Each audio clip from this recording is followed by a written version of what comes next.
Okay friends, இதான்ட்டோ. And இப்போ நம்ம Ajax கண்ட்ரோல்ஸை வந்து இன்ஸ்டால் பண்ணிட்டோம். அண்ட் இப்போ நம்ம ஒரு இன்ட்ரெஸ்டிங் ஃபீச்சர்ஸ் இதில் பார்க்க போகிறோம். ஃபர்ஸ்ட் ஏஜாக்ஸ் கண்ட்ரோலை நம்ம யூஸ் பண்ண போகிறோம். அது என்னன்னா கேலண்டர் எக்ஸ்டென்ஷன். நம்ம கேலண்டரை இப்போ பற்றி பார்க்க போகிறோம். ஸோ இது ரொம்ப ரொம்ப இன்ட்ரெஸ்டிங்காக இருக்க போகுது. அண்ட் ரொம்ப ஒரு ஒரு பியூட்டிஃபுல்லான கண்ட்ரோல்னு கூட சொல்லலாம் இது. அதுக்காக நான் என்ன பண்ணிக்கிறேன், ஒரு புதுசாக ஒரு பேஜ் ஒன்று கிரியேட் பண்ணிக்கிறேன். அண்ட் இதுக்கு நான் டிஃபால்ட் 2 பேர் கொடுத்துக்கிறேன், நோ ப்ராப்ளம். அண்ட் என்னோட டிசைனர் வீக் போகிறேன். அண்ட் இப்போ வந்து நம்ம வந்து ஒரு ஏஜாக்ஸ் கண்ட்ரோல்ஸை நம்ம வந்து யூஸ் பண்ண போகிறோம். ஸோ நம்ம நார்மலாக நான் முன்னாடி சொல்லியிருக்கேன், ஒரு ஏஜாக்ஸ் கண்ட்ரோலை யூஸ் பண்ணோன்னா ஃபஸ்ட் வந்து ஸ்கிரிப்ட் மேனேஜர் போடணும் அப்படின்னு சொல்லிட்டு. பட் இந்த இடத்துல நான் வந்து full and full Ajax controls use பண்ணுறதுனால இதுலேயே ஒரு ஸ்கிரிப்ட் மேனேஜர் இருக்குது. ஏன்னா டூல் ஸ்கிரிப்ட் மேனேஜர் இருக்குது. ஜஸ்ட் இதை நான் கிளிக் பண்ணி ட்ராக் பண்ணி என்னுடைய பேஜ் டாப்பில் போட்டுக்கிறேன். ஸோ இது எதுக்குன்னா இதுவும் சேம் தான். நம்மளுடைய ஏஜாக்ஸ் லைப்ரரி ஸ்கிரிப்ட்ஸ் எல்லாமே இதில் தான் ரிஜிஸ்டர் ஆகிருக்கும். நான் ரிஜிஸ்டர் ஆகிருக்கோம் எப்படின்னு சொன்னேன் அப்படின்னா, நான் இதை கிளிக் பண்ணி ட்ராக் பண்ணி போட்ட உடனே நம்மளுடைய சொல்யூஷன் எக்ஸ்ப்ளோரரில் ஒரு பின்னு ஒரு ஃபோல்டர் கிரியேட் ஆகிருக்கும். இங்கே பாருங்கள், ஒரு பின்னு ஒரு ஃபோல்டர் கிரியேட் ஆகிருக்கு. அந்த பின் ஃபோல்டருக்குள்ளே பார்த்தீங்கன்னா ஏஜாக்ஸ் லைப்ரரிஸ் எல்லாமே நமக்கு தெரியும்.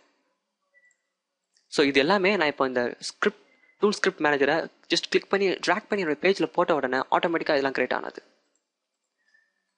ஃபுல்லாக ஏஜாக்ஸ் டூல் கிட்ஸ் வந்து நமக்கு கிரியேட் ஆகிருக்கும். நான் இதை இந்த பின் ஃபோல்டரை வந்து ஜஸ்ட் மினிமைஸ் பண்ணிக்கிறேன். ஸோ தட் என்னுடைய ரிமைனிங் இருக்க என்னோட ஒரிஜினல் ஃபைல்ஸை வந்து என்னால் பார்க்க முடியும். ஸோ இந்த பின் ஃபோல்டருக்குள்ள இருக்க எல்லா ஏஜாக்ஸ் ஃபைல்ஸுமே நம்ம இங்கே யூஸ் பண்ண போகிற இந்த ஏஜாக்ஸ் கண்ட்ரோல்ஸ்க்கு யூஸ்ஃபுல்லாக இருக்க போகுது. ஸோ இங்கே ஏஜாக்ஸ் கண்ட்ரோல்ஸ்லாம் நம்ம பேஜில் நம்ம யூஸ் பண்ண முடியுதுன்னா அதுக்கு காரணம் இந்த பின் ஃபோல்டரில் உள்ளே இருக்க இந்த டிஎல்எல்ஸ் தான். ஓகே, இப்போ நம்ம கேலண்டர் கண்ட்ரோல்ஸை பற்றி பார்க்கலாம். நான் கேலண்டர் கண்ட்ரோல்ஸ்க்கு போகிறதுக்கு முன்னாடி என்னுடைய ஸ்டாண்டர்ட் கண்ட்ரோல்ஸில் போயிட்டு நான் வந்து ஒரு டெக்ஸ்ட் பாக்ஸை மட்டும் ஜஸ்ட் கிளிக் பண்ணி ட்ராக் பண்ணி என்னோட பேஜில் போட்டுக்கிறேன்.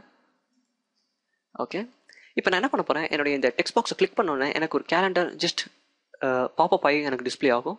அதில் நான் என்னுடைய என்னைக்கு டேட் அப்படின்றத செலக்ட் பண்ணிட்டேன்னா அந்த செலக்ட் பண்ண டேட் வந்து என்னுடைய டெக்ஸ்ட் பாக்ஸில் டிஸ்பிளே ஆகும். ஸோ இந்த ஃபங்க்ஷன் எப்படின்றத நான் இன்னும் நேரத்தில் உங்களுக்கு சூப்பராக கிளியராக எக்ஸ்பிளைன் பண்ணுறேன். ஓகே, அதுக்கு நான் என்ன பண்ணிக்கிறேன், என்னுடைய ஸ்டாண்டர்ட் கண்ட்ரோல்ஸை நான் மினிமைஸ் பண்ணிவிட்டு என்னுடைய ஏஜாக்ஸ் கண்ட்ரோலை நான் எக்ஸ்பேண்ட் பண்ணுறேன். எக்ஸ்பேண்ட் பண்ணிவிட்டு இதில் கேலண்டர் எக்ஸ்டென்ஷன் ஒரு ஆப்ஷன் இருக்குது. அதை நான் ஜஸ்ட் கிளிக் பண்ணி ட்ராக் பண்ணி என்னுடைய டெக்ஸ்ட் பாக்ஸ் பக்கத்தில் போடுறேன். அப்படி இல்லாட்டு என்னுடைய டெக்ஸ்ட் பாக்ஸ் மேலேயே போடுறேன். போட்டுட்டு என்னுடைய சோர்ஸ் வியூக்கு வந்து வச்சுக்கோங்களேன், என்னுடைய டெக்ஸ்ட் பாக்ஸ்க்கு கீழே பார்த்தீங்கன்னா கேலண்டர் எக்ஸ்டென்ஷன் ஒன்று கிரியேட் ஆகிருக்கும். ஸோ ஆக்சுவலி இதுதான் நம்மளுடைய டெக்ஸ்ட் பாக்ஸை கிளிக் பண்ணோன்னா ஒரு கேலண்டரை ஓப்பன் பண்ணி காமிக்க போகுது. என்னன்றதை நான் என்ன கொண்டாத்துல சொல்கிறேன். இது டிஃபால்ட்டாக பார்த்தீங்கன்னா டார்கெட் ஐடி டெக்ஸ்ட் பாக்ஸ் அப்படின்னு கொடுத்துருக்கோம். அதாவது டார்கெட் ஐடியை வந்து நான் இந்த டெக்ஸ்ட் பாக்ஸாக ஃபிக்ஸ் பண்ணுறேன். அது என்னன்றது என்ன கொண்டாத்துல உங்களுக்கு கிளியராக தெரிய வரும். நான் என்ன பண்ணிக்கிறேன், என்னுடைய கேலண்டர் எக்ஸ்டென்ஷனை கிளிக் பண்ணிவிட்டு அதோடைய ப்ராப்பர்ட்டி ஏரியாவுக்கு வரேன். என்னுடைய ப்ராப்பர்ட்டி பேனல். அண்ட் இதோட ப்ராப்பர்ட்டி பேனலில் வந்து நான் பாப்அப் பட்டன் ஐடின்னு ஒன்று இருக்குது. அதை நான் ஃபஸ்ட்டு கண்டுபிடிக்கிறேன். இங்கே இருக்கு இல்லையா பாப்அப் பட்டன் ஐடி. அதில் வந்து நான் என்ன பண்ணிக்கிறேன், என்னுடைய டெக்ஸ்ட் பாக்ஸ் ஒன்னே நான் திரும்பி கொடுக்குறேன்.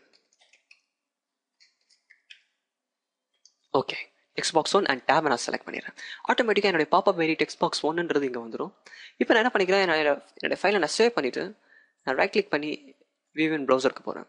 ஸோ ஆட்டோமேட்டிக்காக என்னோட default browser Internet Explorer Visual ஸ்டுடியோக்கு, அதனால் இது எனக்கு ஓப்பன் ஆகுது. இப்போ நான் என்ன பண்ணிக்கிறேன், என்னுடைய இந்த டெக்ஸ்ட் பாக்ஸை நான் இப்போ கிளிக் பண்ணுறேன். கிளிக் பண்ணோன்னா ஆட்டோமேட்டிக்காக கீழே வந்து எனக்கு இந்த கேலண்டர் எக்ஸ்டென்ஷன் வரும். இந்த கேலண்டர் வருது பாருங்களேன், சூப்பர். இப்போ நான் இதை ஏதாவது ஒன்று செலக்ட் பண்ணுறேன். 23 செலக்ட் பண்ணுறேன் பாருங்க, 23 செலக்ட் பண்ணுறேன். ஸோ இங்கே பார்த்தீங்கன்னா இது வந்து அமெரிக்கன் ஸ்டாண்டர்ட் ஃபார்மேட்டான டேட் வருது. ஸோ ஃபர்ஸ்ட் மந்த் வரும், அடுத்தது டேட் வரும், அடுத்தது இயர் வரும். பட் ஆக்சுவலி நம்ம ஸ்டாண்டர்ட் இந்தியன் ஸ்டாண்டர்ட் பார்த்தீங்கன்னா ஃபஸ்ட்டு வந்து டேட்டு, அதுக்கடுத்தது மந்த்து, அதுக்கடுத்தது தான் இயர். ஸோ அதை நம்ம எப்படி பண்ணலாம் அப்படின்றத பார்க்கலாம். அதுக்கு முன்னாடி நான் உங்களுக்கு தெளிவாக ஒன்று காமிக்க விரும்புகிறேன். ஸோ ஃபஸ்ட்டு என்னுடைய டெக்ஸ்ட் பாக்ஸ் இருக்கு இல்லையா, அந்த டெக்ஸ்ட் பாக்ஸை நான் கிளிக் பண்ணுறேன். கிளிக் பண்ண உடனே தான் எனக்கு அந்த கேலண்டர் வந்து எக்ஸ்டெண்ட் ஆகும். ஸோ நான் டெக்ஸ்ட் பாக்ஸை கிளிக் பண்ணுறேன். கிளிக் பண்ணன உடனே தான் எனக்கு அந்த கேலண்டர் வந்து எனக்கு பாப்பப் ஆகி எனக்கு கணக்கு தருது. ஸோ அதுக்கு காரணம் என்னென்னா, நான் இங்கே கொடுத்துருங்க பாருங்களேன், ஃபஸ்ட்டு டார்கெட் ஐடி அதை நான் கொடுத்தனால and popup button ID. So எதை கிளிக் பண்ண உடனே எனக்கு கேலண்டர் கண்ட்ரோல் வருதோ, ஸோ அதுக்கான ஐடியா நான் இங்கே ஸ்பெசிஃபை பண்ணணும்.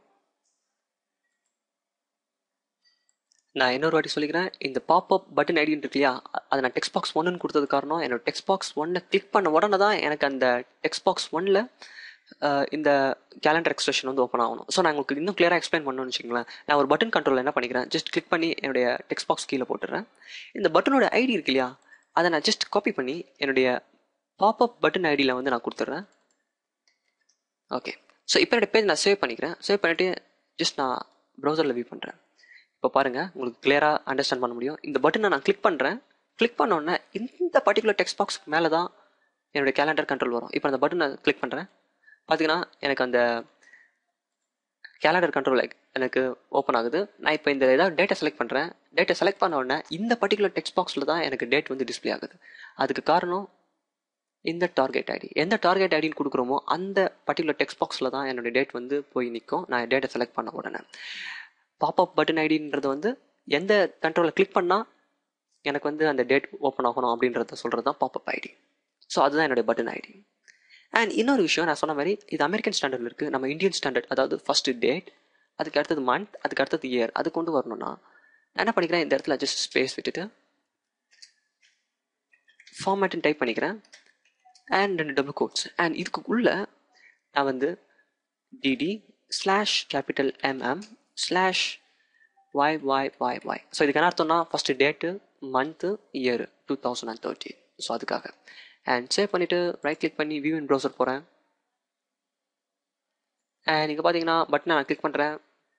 எனக்கு கேலண்டர் வருது. நான் அந்த 27 செலக்ட் பண்ணுறேன். சாரி, இன்னைக்கு டேட்டை செலக்ட் பண்ணலாம் 25.